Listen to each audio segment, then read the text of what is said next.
and welcome to another episode of 31 Days of Indie Horror. This is day 3, and I have an amazing guest. I am so excited. I think this is your second time on this. You were on it last time when we talked. Yep. I'm correct. We talked Jim Wynorski's. Which one was it? One of his older awesome films. Not older, The one with the snake. Yes. I forgot which one it is. Oh my god. Anna.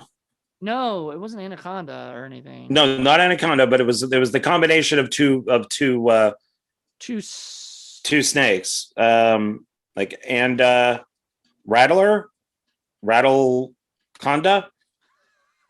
Something Conda, I think. Piranhaconda. Piranhaconda, that was it. So not two snakes, a fish and a snake. A fish and a snake. It worked. Yeah. And I enjoyed Piranhaconda, yeah. I did too. I had a fun time with it. It was a lot of fun. And I had but this movie that we're talking right here, Widow's Point. And this one?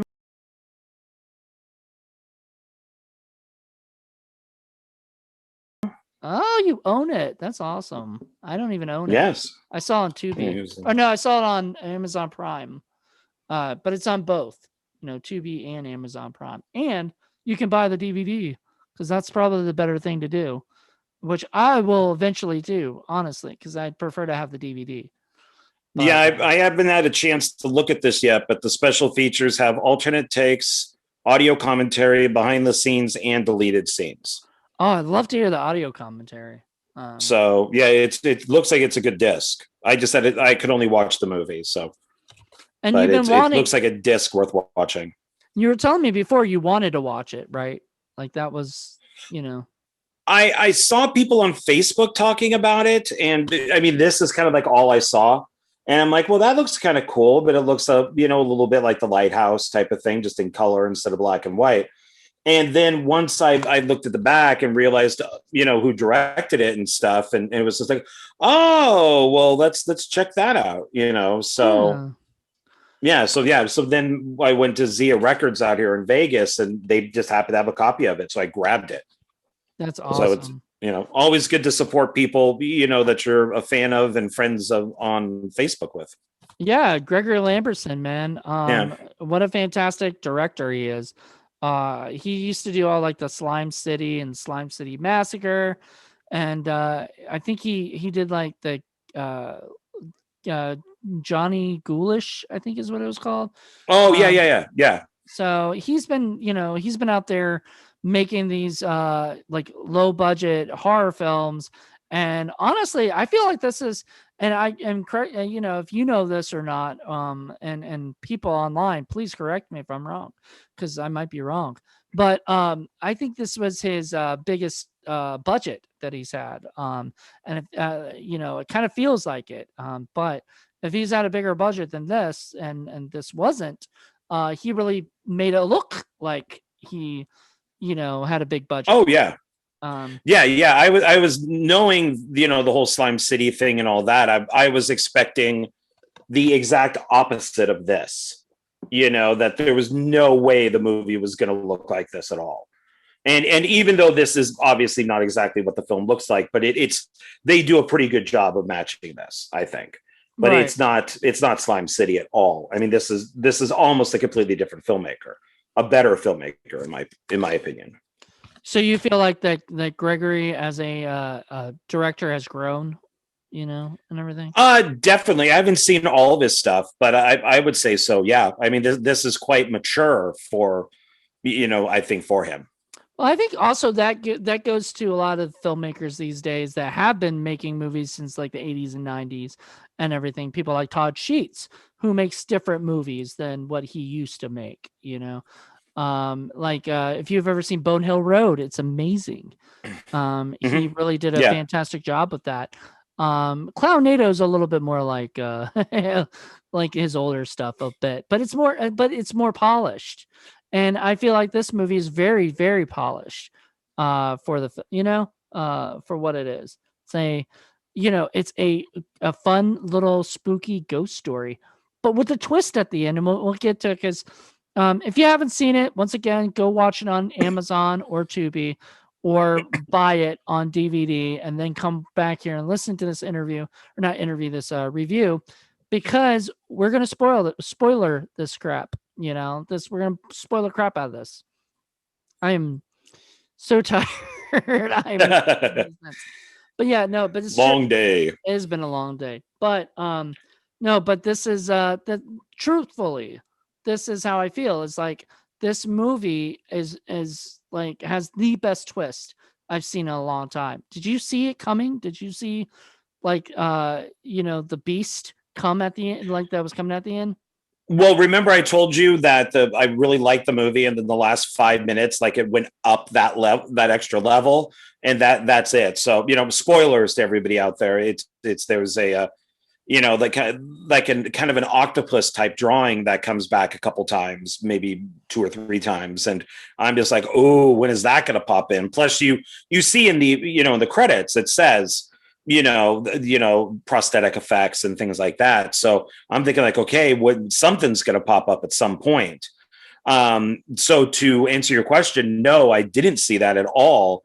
And I was very surprised when it was kind of like floating on the screen and there's all those tentacles coming down from it. And all of a sudden I was like, oh, it's H.P. Lovecraft type of thing, or, cosmic horror. And I was very happy with that. So, cause it does kind of go all over the place. I mean, there's like, time travel in it. There's a time loop. You're kind of getting that Lovecraftian type of stuff in it. It's a ghost story. It's found footage. It's a little bit of everything. It's anthology because there's a bunch of little stories in it. So it's kind of all over the place, but it works. It's not confusing or anything. Yeah, no, it's not at all. Like I wasn't sure what to expect when I was watching it. Honestly, I thought it'd be a slow burn, ghost story, and everything. And I was ready for that. You know what I mean? Like I thought, okay. And then it starts out kind of like that, where it's like these stories, you kind of get to know the characters a little bit, but like, and Craig Schaefer, I think that's how you say his name, right? Schaefer. Yeah. Who's amazing and's been in stuff like I think he was in like Some Kind of Wonderful, and like he's been in like, I mean, he was an 80s like icon at one point. Nightbreed, yeah, a bunch of stuff. Yeah, and now he's working with Greg, doing this movie that is obviously he did it because he was very passionate about wanting to be, and like be in a good horror film. You know what I mean? Like I feel like that was a little bit of why he probably read the script and was like, I'm sold. Like I'm down. This like would be awesome. And I thought they did a fantastic job. And you're right, it has like time loops and it has a lot of Lovecraftian themes in it, and then but it's not just that slow burn horror. So I was just waiting for it to be just all the stories of them and then them discovering that it's all true, kind of thing. Like, but there was more to it, there was that little twist at the end. Yeah, the stories that were in there, I thought that they did it interestingly, because it would be, you'd see like Craig Schaefer, his assistant, they get out of a car, they take her luggage, and they're walking towards like the house of the lighthouse. And then out of nowhere, it cuts to something that happens back in the 1800s. Mm-hmm. And you're thinking, well, wait a minute, that was kind of jarring, because it's not like he's sitting at a table, getting on his computer, typing, going back in 1835. He's not doing that. It just cuts literally from them like walking to the place to the flashback, and it works. It doesn't, you're not doing the typical story thing. And you don't even know when he's telling this story. You have no idea, because you never see him actually do it, but it works. And I thought that was an interesting way of doing it, is they're not giving you that reason of, well, why is he doing it? Well, he's there for research. So he could be telling the story or typing it or saying it into a camera at any point. And he's not. And the beauty is, like, you find out at the end why, you find out why he's been doing this, and you find out that it was because he died there. He's one of the next the ghosts and everything.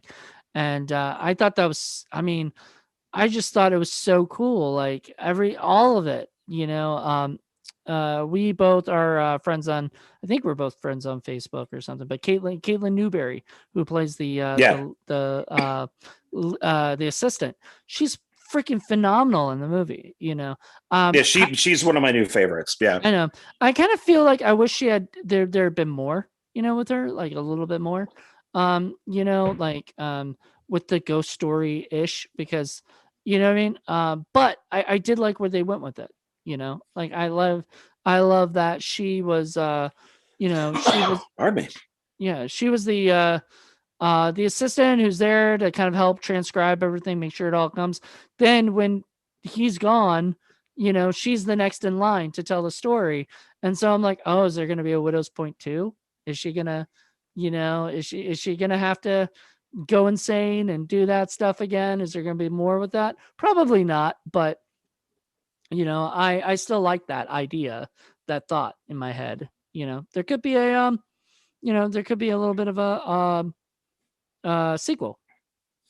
Yeah, and she's not a weak, the character, because she does that at the end. Is that now now she wants the money, now she wants the press, now she wants the book, now so she isn't just running away from it. So she'll take all of his stuff and pretty much make all the money off of it. So and I kind of like that twist. And then of course he has the other assistant too, the guy who sets up all the audio and video equipment, which I also thought was an interesting editing choice. Was he's never mentioned, he's never brought up, we never see him arrive, he's just there. Right. So at some point he showed up, and once again we didn't need to see him drive the car up, get out, hey Bob, help me with my equipment. Oh my God, we didn't get any of that. I never thought about that. You're right. He never we never got that. But I never even I never wondered about that. No, because it works. The way that they did it works. It's not necessary to see all that. Right. We see it when Schaefer first arrives. We see it when the assistant arrives. Why do we need to see it? And the guy arrived in between. So why do we need to see it like a third time? That's true. It's just, it's not necessary. That sort of annoys me in films where they do that, where it's I'll give this as an example. This probably will confuse you as a little Clue. I understand we got to meet all the people. Now I didn't get it because apparently in the movie Clue, all the cars that pull up or whatever are the exact colors of their pieces, the Clue pieces and stuff. I didn't know that. Oh, okay. But when I watched the movie, it's like, why do I need to see, Colonel Mustard arriving? Why do I need to see, Miss White or whatever, Why do I need to see all these? Why can't they already be here? Why do I have to see them all arrive? It's getting sort of annoying. It's like, okay, come on, let's get to the, what I mean? And maybe as a kid, I didn't care, like whatever, but now as an adult, I have a low attention span, and it's kind of funny, but it like that. I get it. Like I never even thought about that. They showed Craig Schaefer showing up. They showed Caitlin Newberry showing up, but they didn't show the other guy. Yeah, and they didn't need to. He's just kind of there. Well, and my example would be the TV show Schitt's Creek, which is a great show if people ever want to catch something on Netflix. But I made a post on Facebook saying, this is a great show to watch if you want to be a writer, because you're not watching it for what they show, you're watching it for what they don't show. And it's very interesting on how that show is put together. And it reminded me of this, is that you don't need to show Bob getting out of bed, taking a shower, having breakfast, goes to the supermarket, blah, blah. He wakes up and then he's at the supermarket. Right. That's all you need. And this kind of follows that. And I appreciated that. It didn't seem like film was wasted or digital media was wasted or whatever. Right. So yeah, I thought Widow's Point was put together very well. I really enjoyed. I was very surprised. I really enjoyed it. I mean, I was very surprised too. Like, I mean, not that I thought it was going to be bad or anything. I mean, it looked good. I remember seeing the trailer for it and going, this looks like it's a shot. And that was one of the things I noticed was it was shot very well. Like all the scenes were just remarkably shot well, from the opening scene of them going through the water to the closing scene of them going through the water to the water. Like I thought it was perfect. The shots of the lighthouse, everything. There was a couple things that kind of irked me a little bit. There was a when the girl hung herself, right, and stuff, and we saw the snap and everything of her like legs and her body coming down. It looked fake to me. I don't know if that caught your eye or whatever, but when it happened, it shot and it just looked like, and I don't know if that was just my eyes at the time or whatever. After a second, it looked okay, right? But when it first happened, I was like, wait, what? And it looked like it was obviously, I don't know if it was like a visual, like CGI kind of thing or something, or if it was like literally just a thing with the camera moving. But aside from that, like everything else, all the deaths were amazing, like were good, for this kind of stuff. The story of I guess the ghost like possessing everybody was pretty cool too. The widow, of Widow's Point. I thought that was pretty neat. And and the backstory of how like Widow's Point became. I just thought that was a lot of fun. Yeah, the thing with the hanging, that didn't bother me. It just reminded me of The Omen, and oh look, The Omen, and then and of course with the ending with Craig Schaefer reminded me of like The Shining. I was kind of always meant to be there type of thing. Yes. So I mean, I could name movies that this obviously was inspired by, but there was some that I always look for little details, and there was the flashback where the guys are playing like poker, and the father who kills everybody. And he goes, I got to go and take a piss. And he walks out and I'm like, where does he go to the bathroom? I'm like, where's the toilet? And he walks down the stairs and he goes down and he's like about to go to the bathroom. And I'm like, where's the toilet? And then I realize he's either going to take a piss or a shit in a bucket. Oh, wow. Yeah. That's what's sitting there. Because when the camera kind of pans down and you're just seeing two buckets. And then he doesn't do anything as he sees the ghost. And I'm just like, that is a cool little kind of detail that they, where would he go to the bathroom? Unless he went all the way outside to the house or whatever, he would go to the bathroom in a bucket. And there's the buckets. So, it's little stuff like that I was impressed with. Exactly. And with a lot of indie films, a lot of times the stuff like that, or get overlooked. People are like, oh, we'll just you have them go into a restroom and stuff, and you're like, wait, back then they wouldn't do that, right? And everything, and people catch people on that. So this was really done well. They knew what they were doing. So I agree. It was good. Yeah, I look forward to watching the special features and even that the little kind of like squid kind of Cthulhu thing at the end looked really cool too. And I loved it just kind of floating past the camera, and we see the big eye that's looking at him. And I mean, I would grab an axe and go for it too. I mean, the thing is creepy looking. I'd try to kill it.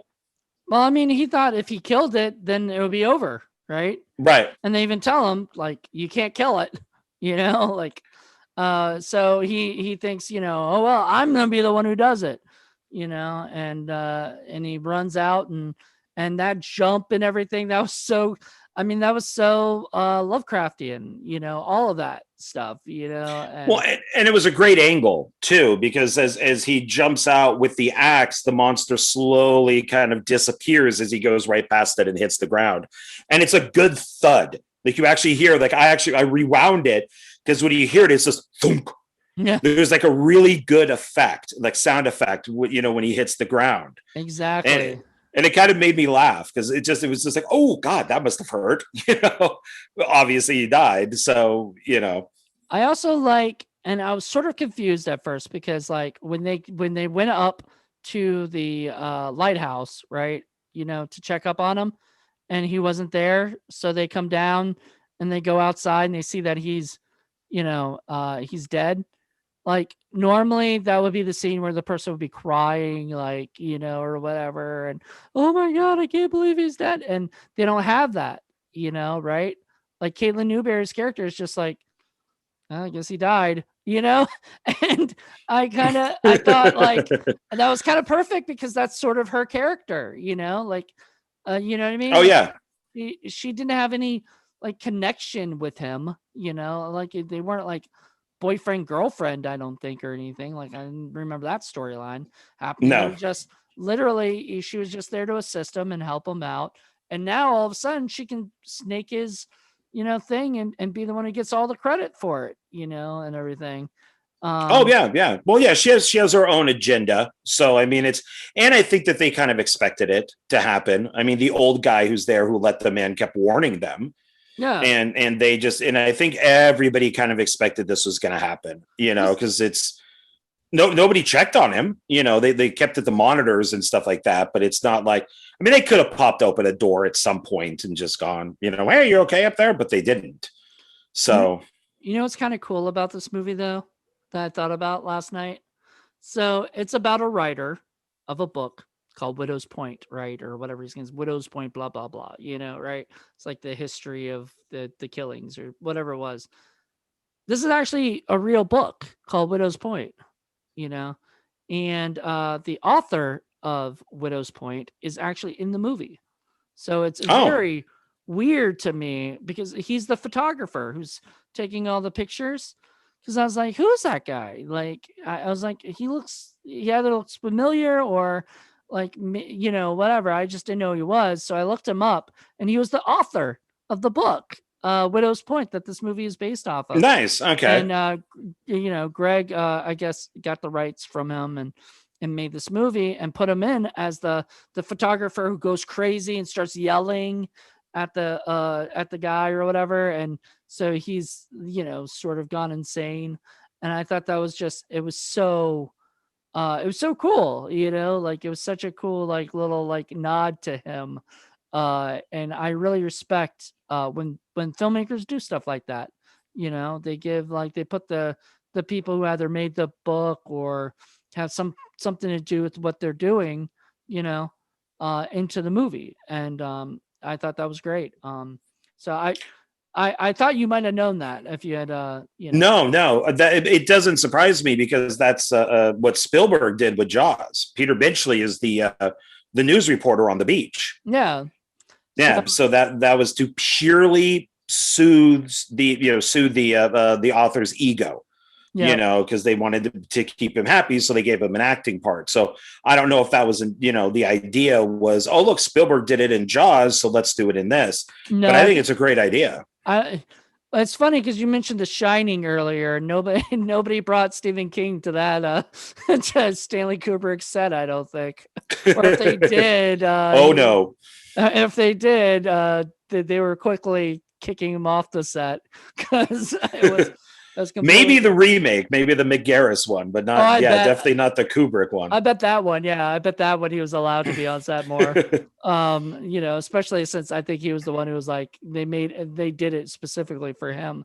But I do wonder what the writer thought of this movie. You know what I mean? Like was he happy with the way that this came out? Because I mean, I am, but maybe I haven't read the book. I don't know if it's, though I don't particularly like books. Like that's why I do like The Shining, the movie, because it's not the book. If I want to read the book, I'll read the book. It's like I get mad at my friend who owns a comic book store who says all the Marvel movies don't stick with the comics. I'm like, go read the comics then. If you want the comics, go read the comics. If you want the movie or the series go, right? So if it is a little bit different than the book, I kind of hope it was. Jaws different than the book, a little, Oh, Princess. massively different. I mean, it's see, I'm a little bit of of the opposite. I'm kind of a purist. So Hmm, for me, to me, the greatest book out there for me is I Am Legend. And they have never done, except for The Last Man on Earth with Vincent Price, they've never done a good adaptation of the book.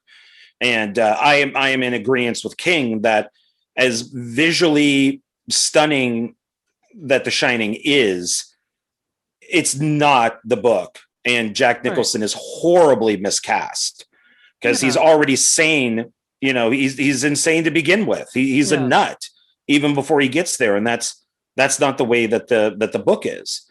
So that's why I find like Doctor Sleep to be very interesting. Is it's a combination of the Doctor Sleep book, the Shining movie, the Shining book, and the Shining miniseries.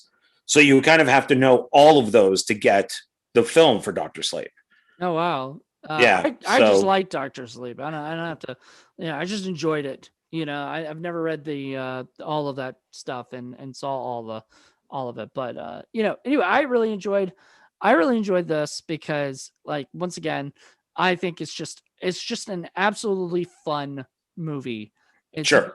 not the ending is real, like, I wasn't expecting the throughout the whole movie, the little girl who I guess is the daughter of Gregory Lamberson. She's got Lamberson in her name, so either she's the daughter or she's some way related, niece or so of Gregory. But she is wonderful. She's the main little girl in it. Uh, Her singing is spooky, like, and it really pissed me off because it's a fucking like catchy tune, and I'm like, I sang it while I was freaking walking to the bathroom after I watched the movie, because it was the last thing playing is her singing the song again. Uh, you know, this old man, he played one, or whatever. And I'm like, Oh yeah. that just drove me nuts. And I'm like, that's stuck in my freaking head. And I'm like, does that mean a ghost is coming after me? And so it effectively did what it was supposed to do, I guess. Yeah. Only if you sang the song in front of a mirror 3 times. Yeah, that would be, wait, And does the, then the ghost would be behind you or the would bride the, would be behind you. would the bride be behind me or the little girl be behind me? Oh, Prob- maybe both. Yeah. Well, that was cool. I really like that part where she like, or whatever, they noticed like the little girl behind him and everything, and the video footage or whatever, and they're like Oh yeah. looking, and they're like, oh, like that to me was fun. Like I just like, How, yeah, how he couldn't see that. I mean, that from, but then of course people don't want to see what they don't want to see. So it didn't bother me, but it frustrated me because I'm like, that is such a little girl. How are you not noticing this? I don't. I think maybe it was also pointing out that she noticed it, but he didn't. You know. Yeah, because So, if you don't want to see a little girl, you're not going to see a well, little I don't think girl. that's it. I think You know. he couldn't see it at all. Maybe she could only show herself to like certain people or something. I don't know. Like, and that's what I got out of it, was like that she could see it completely, and he was looking at it and looked like nothing. However, usually when you do that, you have it where the person sees that thing, you know, and then you cut to the other person and they don't see it. You know what I mean?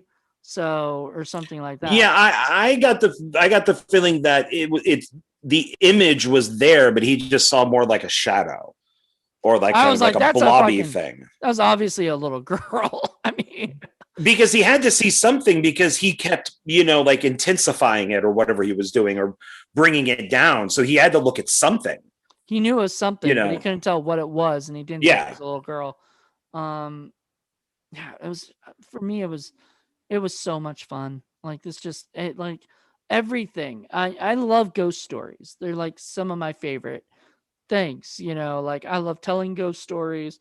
I love watching ghost stories. And so this movie was just, it kind of reminded me also a little bit of Alfred Hitchcock's Rebecca.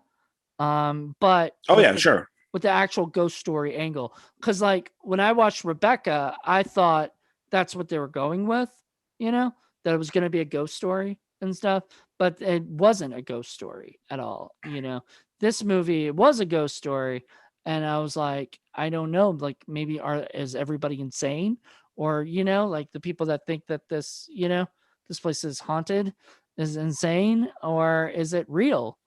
And it was real. We found that out at the end. There's no, you know, they didn't try to, you know, make it anything else. You know, like at the end, he's on the lighthouse. He's a ghost. He's one of them now. Yeah. You know, like there was no, we're gonna fool you and make it psychological. Like, is he insane or is he? Because he was insane. He was crazy at the end. At the end of it. Yeah, it's not going to be Shutter Island or something like that. And that I think was their shining moment where they're like, where the guy's just, Craig Schaefer's just like, making all these weird faces. And it was funny at times because not, I mean, it was intentionally funny. I could tell that it was like, sort of like, you know, this guy is just going freaking nuts being stuck in here, you know, with these people. And then he asked the ghost, does that mean I'm one of you guys now? It's like, I don't want to be one of you guys. I'm going to do whatever I can to make sure I'm not. And of course, he kills himself. Yeah, and he becomes one of them. So it's yeah, all that stuff with Schaefer and the lighthouse was very good. I especially like what they did with the stairs for the time loop, because they foreshadowed it earlier on, and I can normally figure that stuff out, like, oh, that'll be brought up later. But I didn't figure out that by him counting the steps, you know, because he's doing the history and he's letting the audience know, you know, like, because he's recording it, there are 68 steps in this lighthouse that would be used later on. And, you know, and at one point, of course, when he's stuck in that time loop, he's like, all right, you know, 100, like, when am I going to hit the top? There's only 68 here, you know, then he keeps going. So I thought that was really well done, because I didn't think that was going to be brought up again, and it was. Yeah, and then he stopped counting after 99 or whatever 100. Yeah. You know, he's just like, I guess he was just like, at that point, he's like, you know what, I'm fucking done. I'm just gonna keep going. You know, wherever whenever I reach it, I reach it. And he gets to the top, and it's just so many cool scenes in that movie. Just it was a lot of fun. Like, I enjoyed it. It's definitely one to, you know, to watch again after you watch it and you see everything. It's good to check it out twice. I think it's one of those movies where you just can't see it once, right? So because like even right here, it's hard to see, but there's like a little note that says "We are here" in his book. And I love that at first he, you know, thinks that it's a ghost that writes it, and then he admits, all right, I was bullshitting you. I wrote it, but now it's real. I didn't write this. Yeah. And that type of stuff I really liked. So it's definitely a film that deserves more. And I don't know, maybe the cover kills it a little bit with people, because they think it's just going to be the lighthouse. Right. And so they're just ripping it off. But it's not. It's very different than the lighthouse. I honestly think who distributed that? Who distributed that? It's got like a little devil face on it. Let's see here. Not sure how to pronounce it. KWAKUTL Films LLC. I mean, that's who produced it, right? Like, that's not. Oh, wait. No, here, Devil Works. Devil Works. Okay. Yeah, that's the little devil guy that's on there. That's Devil Works. Okay, so Devil Works put it out, and they put out a cover that obviously looks kind of boring in a way too. I'm not gonna lie, that cover is just kind of like, you know, like you can't get anything, and maybe some of that's good, because you know, it might interest people, like, you know, what's this lighthouse movie, you know, but you can't really put in any of the Cthulhu or stuff like that, because that's all supposed to be, you know, later. You're supposed to find that out later. So it's one of those things where you have to be careful what you put in, Like I don't like the marketing. I use this as an example. There's that movie Stirring that later on became Mrs. Claus. So they put a fake Mrs. Claus that's not in the movie on the Right. cover because it'll get attention. But then you know what happens, right? People go to that movie and they look at the film and they say, "Oh, like that's not what I saw in the photo, right?" Right. Um, was the Charles Band was smart because he put the ghoulies jumping out of the toilet, right? And then he decided that'll be a great marketing thing. Let's actually put that in the movie, right? Um, so I think it's good that the photo itself is a is a lighthouse that, I mean, obviously looks like a ghost story, thing. I mean, Yeah, I mean, I guess you could say that's the that is the lighthouse, even though it isn't. But yeah, okay, there is a lighthouse in there. there's There no is like a fog in the bride. movie though. I don't Now, remember any fog. Like and you got the woman in red, who's I guess the bride, maybe, no, and because then yeah, there's no and woman in red. What? and then you got a ghost right there. Oh my god. So it's not, and then you have, Schaefer here almost looks like he's maybe frozen or dead or he's in rain or something. And then you got some of the ghosts and stuff that pop I want up. to see if that's the cover of the book. That might be the thing. They might have used the cover of the book. Well, and this isn't even in the movie. Here's this house. Let me see if I get my finger out of there. See, there's like this house in there. That's not in the movie. Oh wow. It's weird. Yeah, that's like some old Victorian thing that looks more like a Winchester mystery house. Let's see if you can see that. That's the cover of the book. And that's the So it's a little similar, I guess, but like, and then it's got more characters in it. But like, yeah, that looks more like a book cover than and I guess maybe that's okay because maybe that would have been the book cover for the for Widow's Point when they made the book, after he got finished with it. Yeah, I mean, I think it's a good looking cover. It's just not exactly what the movie is. Right. It's just, it doesn't, which is maybe why I might have, because I did see this before at Zia Records and I thought, oh, this looks kind of interesting. Oh, but I think it's just like the lighthouse or something. So I put it back. And then once I found out who directed it and what it was kind of about, it was like, oh, let me go pick this up. And so I actually raced over after work one day and picked it up. So, but that had nothing to do with the cover or anything. Yeah, the cover, I mean, like you said, sometimes it might turn people off because they made it right after the lighthouse got made. And so you got to be careful as indie distributors, as indie filmmakers, that if you do a movie that's similar, that people might lose interest, or not have any interest at all. Yeah. The only one who I think was truly successful at basically making a poster first and then doing the film, but still marketing it with that poster would be Roger Corman. Yeah. I mean, if you look at the Battle Beyond the Stars poster, half of what's in that poster is not in the movie because the poster was made first. So, but he could get away with it because that was his whole thing. I remember as a kid going to see Battle Beyond the Stars and I left the movie and I looked at the poster going, that's not in it. And that wasn't in it. And that spacecraft isn't in it. And that character isn't in it. So, because I didn't know at the time who Roger Corman was. I was this little kid.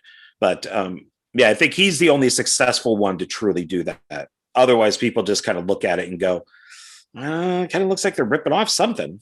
Yeah. And that's the thing. But yeah, I mean, it's still not a bad cover. Don't let it deter you. Right.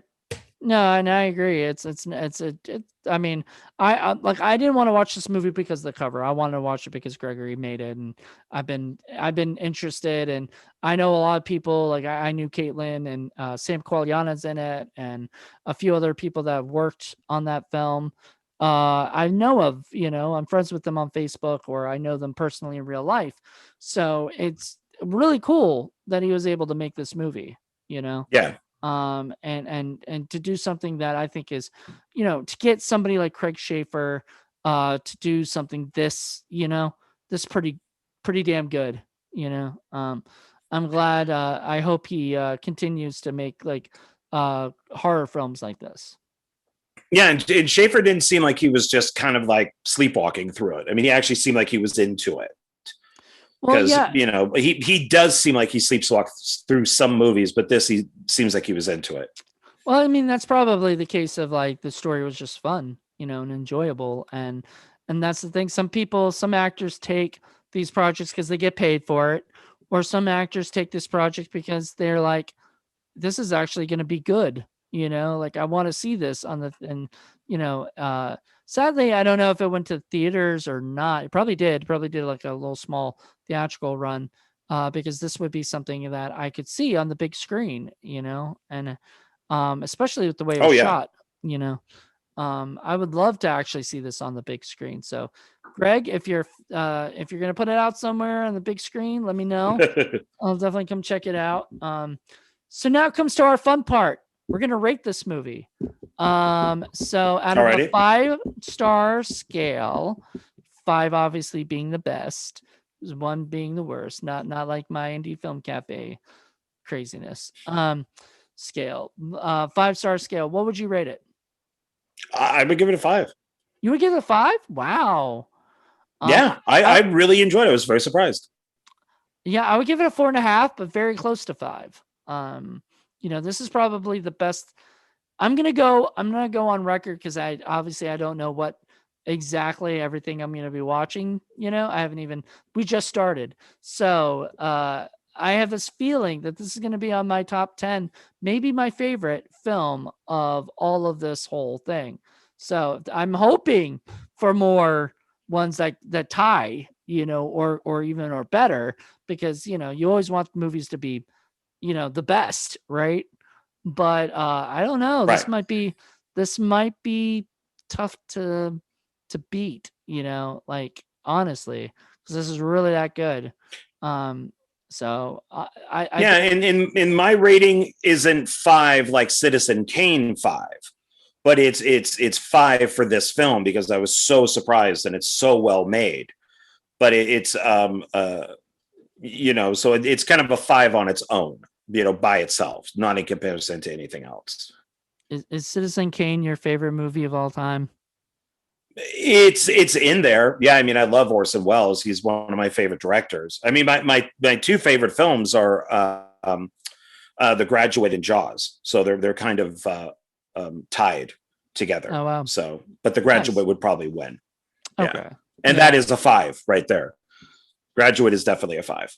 There you go. I gotta get that Criterion. I'm probably gonna get that in July, for The Graduate. Jaws needs to be on Criterion, but whatever. Okay, it just came out 4K. I know it just did come out on 4K, and I freaking didn't grab it, and I can't find it at. I know it's on like Amazon. I could probably get it at some point, but I just haven't yet. I got it on Blu-ray, so I'm happy with it the way it is. So Oh, you don't need it's the fine. 4K. I need to Eventually, somewhere down the road. I need to get another 4K player. My 4K player broke this year, or last year. So I don't have a 4K player right now, so at all. So like I bought Apocalypse Now, which has like the 3 different versions of the film, including the 4K one, and I just have to watch the Blu-rays that are not 4K, and they look great. They look, so I'll stick with that for a while. yeah, definitely. Well, thank you so much for this. Hopefully people got a good, Of course. got something out of it. And everybody just know Definitely check it out.